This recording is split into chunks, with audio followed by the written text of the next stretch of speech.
15-year-old Ethan Crumling opened fire at his school, fatally shooting 4 students and injuring 6 others. And his parents are being charged with manslaughter. A few days earlier, a teacher saw Ethan searching for ammunition. She reported it to school officials and they called his parents, but it went to voicemail. Later that day, his mom sent him a text saying, "LOL, I'm not mad at you. You have to learn to not get caught."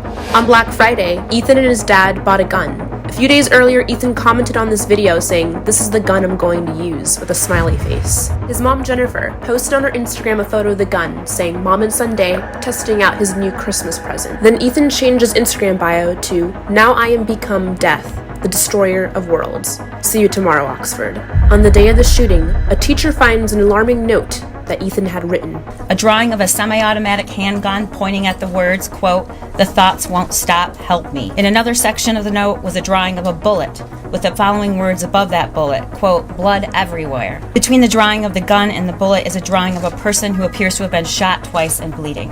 Below that figure is a drawing of a laughing emoji. Further down the drawing, he wrote, "My life is useless," and to the right of that, he wrote, "The world is dead." Ethan's parents were immediately brought to school and a school counselor took Ethan out of class. The counselor obtained the drawing, but Ethan had changed it. The drawings of the gun and the bloody figure were scratched out along with the words, "Help me," and "My life is useless. The world is dead," and "Blood everywhere." They were advised to get their son into counseling within 48 hours. The parents failed to check his backpack to see if the gun was there, so Ethan went back to class with the gun in the backpack. At 12:50 p.m., he walks into a bathroom with his backpack. A minute later, he leaves the bathroom without his backpack, but he's holding his gun. He methodically and deliberately walked down the hallway, aiming the firearm at students and firing. After children started running away from the defendant, he continued down the hallway, pointing and aiming inside classrooms and at students who hadn't had the opportunity to escape. At 1:22 p.m., Ethan's mom texts him, "Ethan, don't do it." At 1:37 p.m., his dad calls police and says that his gun is missing,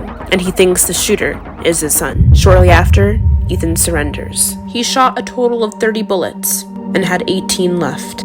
These are the names of the 4 students who tragically lost their lives that day: Tate Meyer, Madison Baldwin, Hannah Juliana, and Justin Schilling. If you weren't hit by a bullet, doesn't mean you weren't terrorized that day and won't have nightmares about it the rest of your life.